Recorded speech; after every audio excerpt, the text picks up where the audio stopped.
Sweatshop is a workplace that has socially unacceptable working conditions that violate health and wage requirements. People wanting to cut corners, wanting to produce as much as they can for as cheap as they can.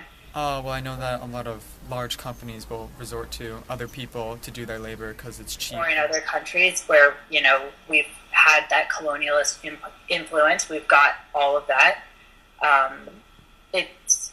You can easily make people dependent. If you wanted to pick a company that completely violates everything, Nike would be your perfect case study.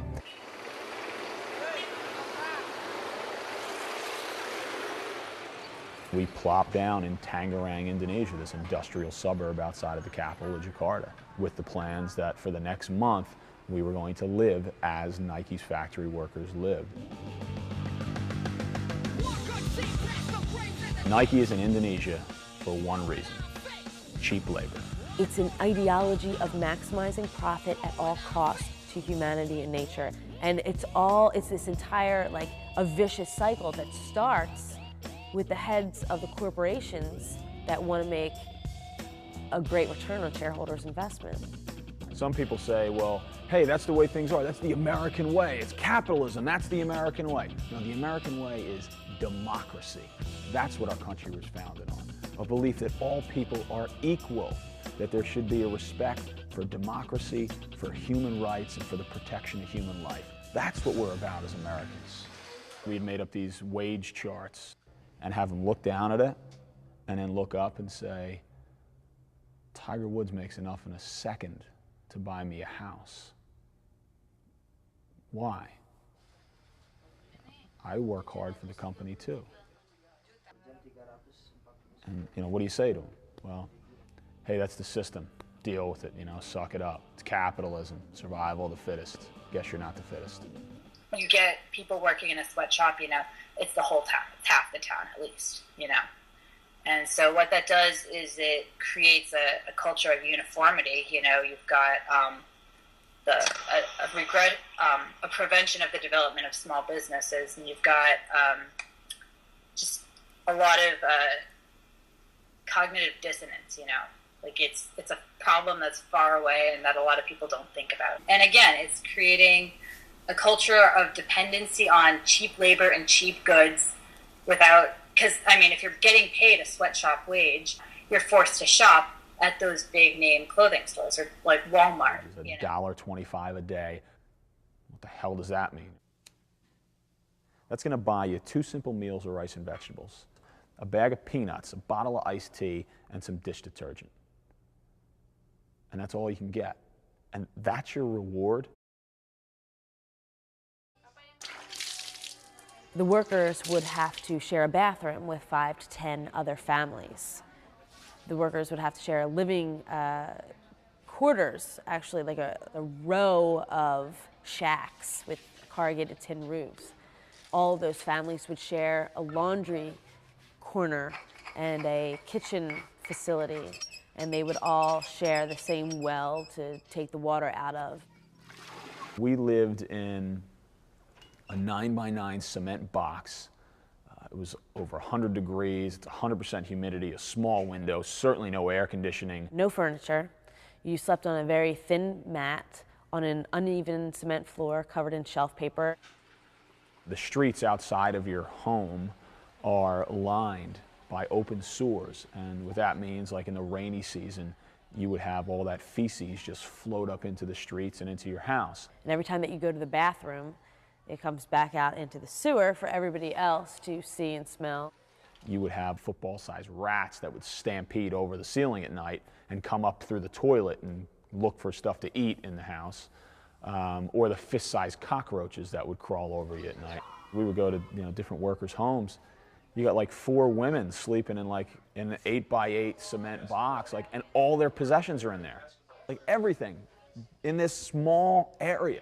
Places like either in poor U.S. areas or in prisons where people are desperate and need to work or have no choice. There's definitely a culture of human servitude in the U.S. and that imperialism will carry out to other countries, you know. There's some severe ramifications, anywhere from significant harassment to death. And I mean that in a very literal sense. These factory bosses, the factory bosses are, some of them are just brutal, ruthless, hired muscle to keep workers in line. And we met with one worker, Giulianto. He told us, because he was union organized and he was trying to form an independent union. He was threatened at gunpoint. He had his house ransacked. He was given death threats, and he had to flee back to his home village because, you know, in fear of his life. They care about these workers because they're human beings. This is literally a life and death issue, and this happens at all the factories. You know, every worker that we talk to, there's this, struggled with this fear, this culture of fear that just permeates the air. That, yeah, they want to tell you the truth and try and fight for their rights, but they also want their kids to have a father or a mother. In 8th of July 1996, I was arrested by the army, the local army in East Java. They kicked me and they used their fists and their sticks and their booth to hurt me and to torture me in front of the workers to show them an example.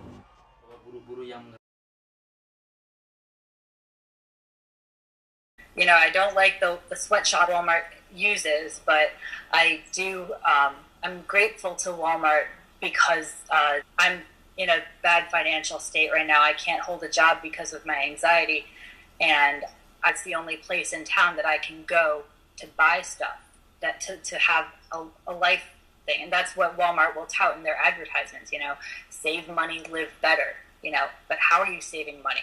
Mm-hmm. You're only saving money at Walmart because they are, and you're only being forced to shop at Walmart with the cheapest prices because you're not getting paid high enough to have any options. You know, they're monopolizing it. They will be working overtime hours just to get by because they can't possibly get by on the wage that they're paid without working incredible amounts of overtime. There's no way that you can live on $1.25 a day and maintain your human dignity. It's just not possible. You get to know them and you hold their children and you eat with them and you share stories with them. They become part of your family. And when you're working up to 15 hours a day, 6 to 7 days a week, you know, your 2-year-old child just doesn't see you. You know, they don't get to see their children. The kids can't even go to school. How are you going to break a cycle of poverty and have real economic development if you have a whole lost generation of children that aren't even educated? I'm walking down this dirt path into this village, and I see this massive pile of scrap shoe rubber that I later learned came from one of Nike's factories, and piles like that get dumped there all the time, and the end result of these piles is that they get burned in that village in the big open space where kids play, and the burning fumes, I learned from the company that designs Nike shoe rubber, will give off toxins and carcinogens. Kids are paying the price. And they're the ones with the chest infections, and they're the ones that are going to develop cancer.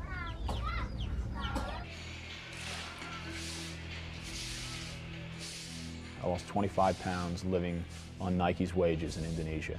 I spent the month painfully hungry and tired and near the point of exhaustion most days. I just felt my energy storage was just depleted, and I just started going downhill fast, and I just started getting sick every day. And she got very sick one day. She had a fever of 104, and she's got to deal with, well, I have a fever of 104, I can buy aspirin and a little drink box to get some vitamin C, but if I buy those two things, I don't eat for the rest of the day.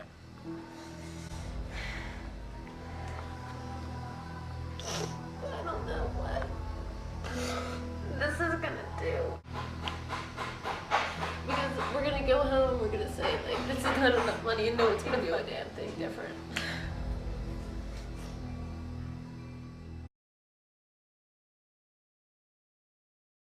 Hi, Katie. How are you? Hi, good to see you. Nice to meet you finally. Yeah. Listen, I was hoping we could set up some time when we could talk. I'm really concerned about the workforce in Indonesia. You know, I spent the summer there living with them and living on the wages that are paid to the factory workers. You worried about that? Yeah. Okay, why don't you call my secretary? Let's see what happens. I did. I called Lisa last week. I called Beta. I called Dusty. I called Brad Feigl. I called Amanda. You're going to have to talk to somebody else. Maybe we're going to talk to Dusty Kid. But, I mean, you're the guy, the buck stops at you, right? Yeah, it doesn't start at me, though. I know, but I mean, I don't know who else to talk to. I've Talk tried. to Dusty Kid. He doesn't want to talk to me. Well, then I guess you're going to get through then. But you're the man. I mean, Thank you. you're the man that needs to. I appreciate your concern, but I'm having lunch with a friend, and I know. we talk about it. I apologize for interrupting Sorry about lunch. I mean, I've come all the way from New Jersey to talk to you about this. Well, I'm not talking to you. I've gotten stonewalled at every turn. You know, the workers had asked of me that I try to bring you back to Indonesia to meet them in their homes, not in the office in Jakarta. Do you understand? No. You just got to know. I'm not going to talk to you about it.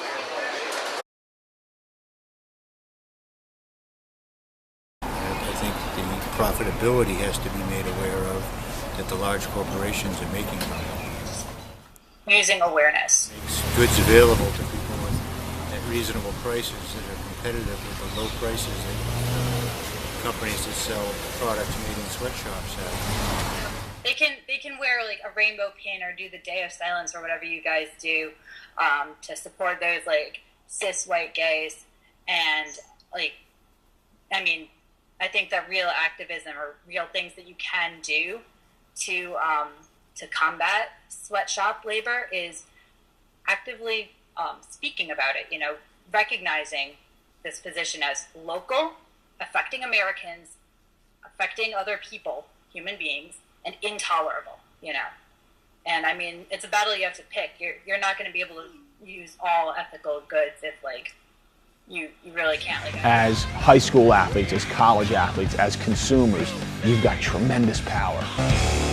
Something's wrong here and we can fix it. It's a necessity. The tipping point is now.